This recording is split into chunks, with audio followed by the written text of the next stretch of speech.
You can easily say that my plans for this year have changed quite a bit. I was hoping to be out riding my bike somewhere by now, but it actually looks like I'm going to be stuck in front of a computer screen for at least a couple of months. I'm dedicating this spring to learning how to get much better at editing in DaVinci Resolve, and also trying to get good enough to be able to teach the program to others. Unfortunately, that means I'm not out riding, but I'm stuck here.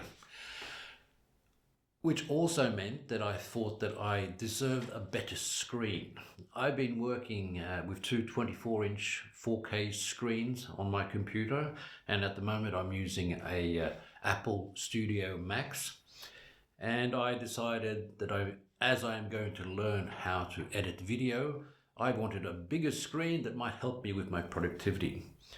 I also wanted something with proper blacks. I've been wanting to try an OLED TV as a computer monitor for quite a while, and this is the perfect opportunity. So I went ahead and got myself a LG C2 42-inch OLED television.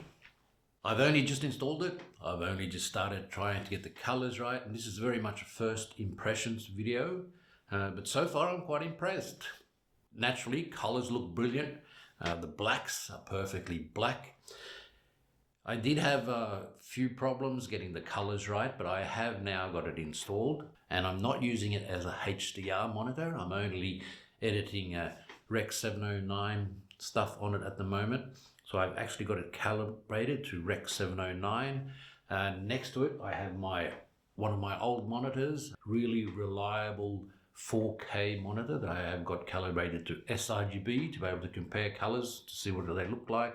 And I'm also running my iPad next to that in order to be able to check content to see what it looks like on one of the more common Apple devices out there.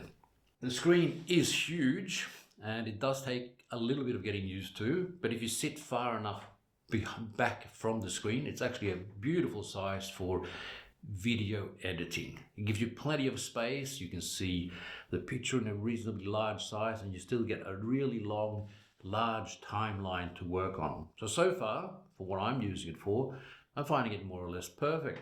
It's a little bit expensive, but it's a big screen and it's got great colors.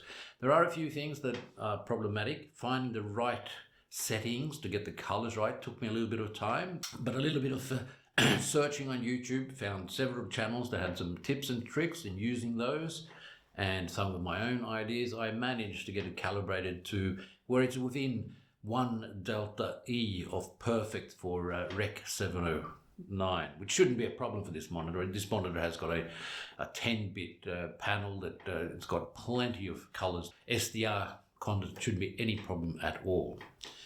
But I did manage to get that set up. There is one remaining problem with it. It has auto dimming on it. It's a function on these LG televisions.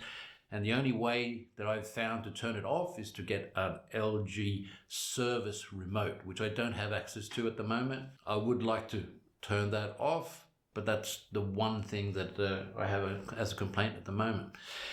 The other thing is I haven't found the right height or the right way to have it placed on my desktop yet. I'm still using the original mounts, and I find that they are a little bit too low for my desk, and I would also like to move my computer underneath the screen, so I would like to raise the screen up. With this large screen, you don't really need to be able to tilt it so much. You really need to be able to make sure you can sit in the right position with your desk. You really adjust the height of your desk in your chair to get the screen at the right height instead. Viewing angles are great. Blacks are great. Colors look perfect. And so far, I'm really enjoying the extended real estate. But I'll get back to you with whatever changes I make to make it a little bit better on the desk, and if I experience any other problems. But so far, it's great.